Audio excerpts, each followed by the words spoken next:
Hello, c'est HR, votre chroniqueur. Je viens de découvrir sur Prime Video un film d'horreur, Dark Harvest. C'est un film à découvrir ce soir pour la nuit d'Halloween. Avant d'aller plus loin, n'oublie pas, petit pouce vers le haut, la petite cloche. Si la vidéo te convient, pense à la partager. Let's go! It's Halloween. Let me out, please! You know what that means. Let me out! Old Sawtooth Jack is gonna rise from the cornfields. It's gotta be stopped. I wanna go home. I wanna go home. You think you're special? Why are you doing this?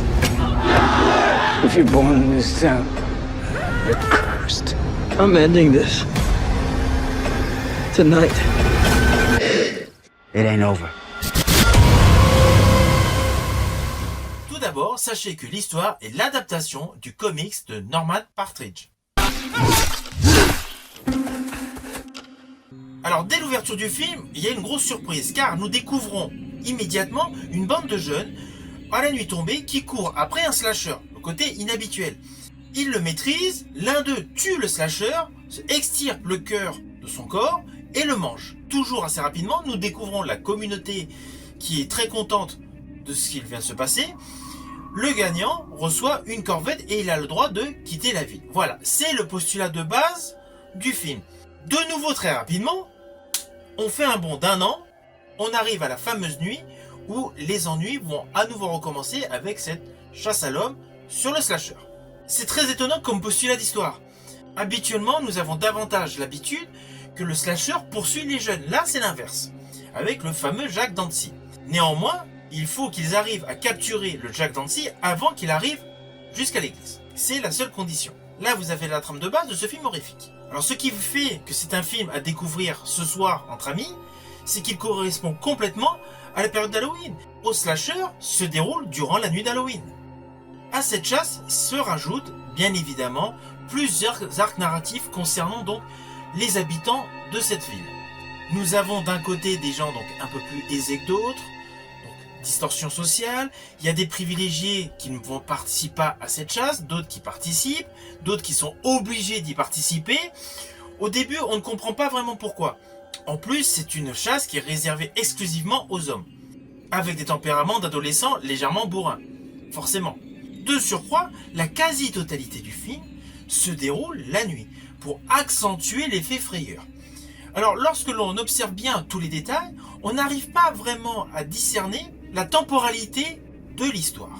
Il y a beaucoup d'éléments qui peuvent paraître modernes, mais les voitures sont plus dans un style des années 60, voire transition 70. D'ailleurs, dans les décors, on sent une influence de Road Racer avec David Arquette de 1994. Join David Arquette, Helen Shaver, and William Sadler as 50s Cool.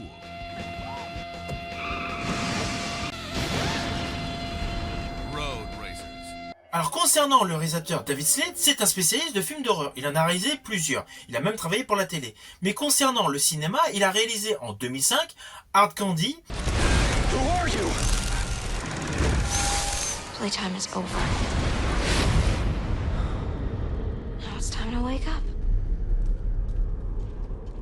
En 2007, il a réalisé l'excellent 30 jours de nuit avec Josh Hartnett. We need you at the station. Copy that.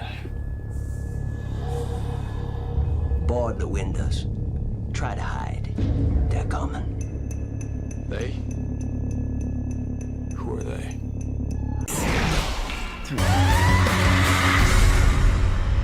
Et en 2010, Twilight, opus 3.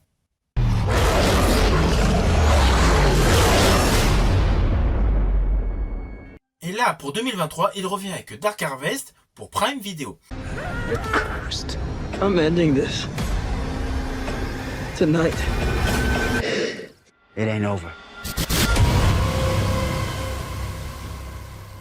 Sa réalisation concernant ce film d'horreur pourrait être un condensé de la manière de filmer de John Carpenter sur l'ensemble de sa filmographie.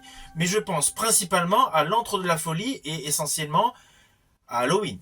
The night he came home.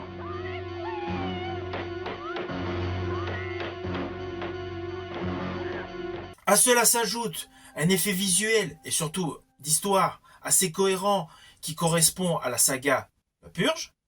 Our neighborhood is under siege from At the Siren, all crime, including... Sans oublier naturellement le film The Covenant de Rémi Harlin. Now, a member of the fifth family has returned. Your power.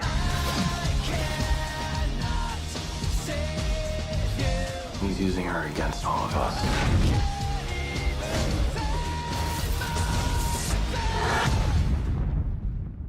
David Slade, avec son film Dark Harvest, regroupe tous les ingrédients de ces réalisateurs. On a bien l'ambiance The Purge, on a le côté pacte de The Covenant de Rémi Harlin, on a le côté angoisse d'Halloween de John Carpenter. Tous ces ingrédients se retrouvent ensemble.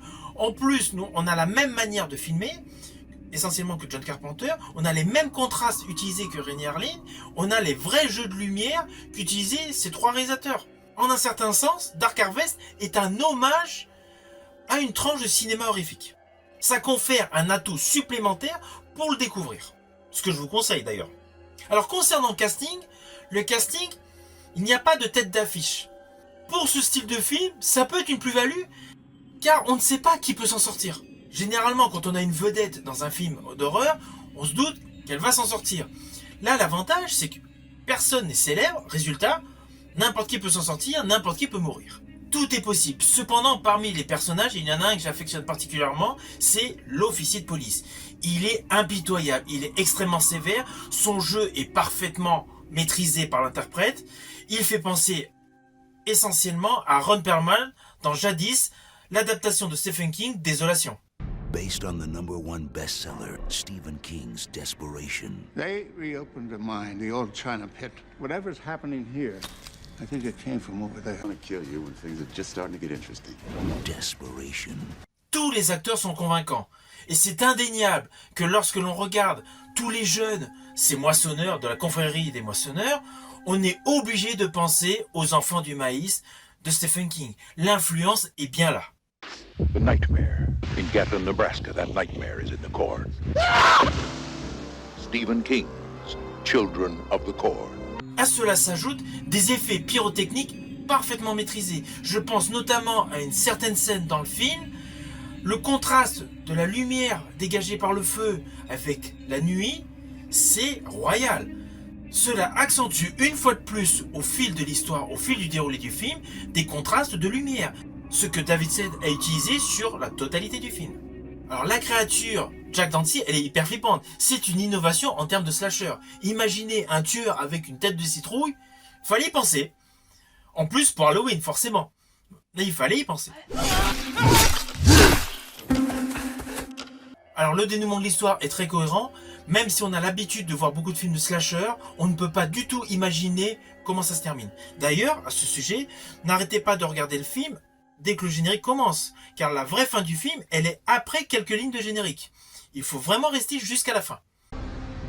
If that thing isn't dead by midnight, this whole town is going straight to hell.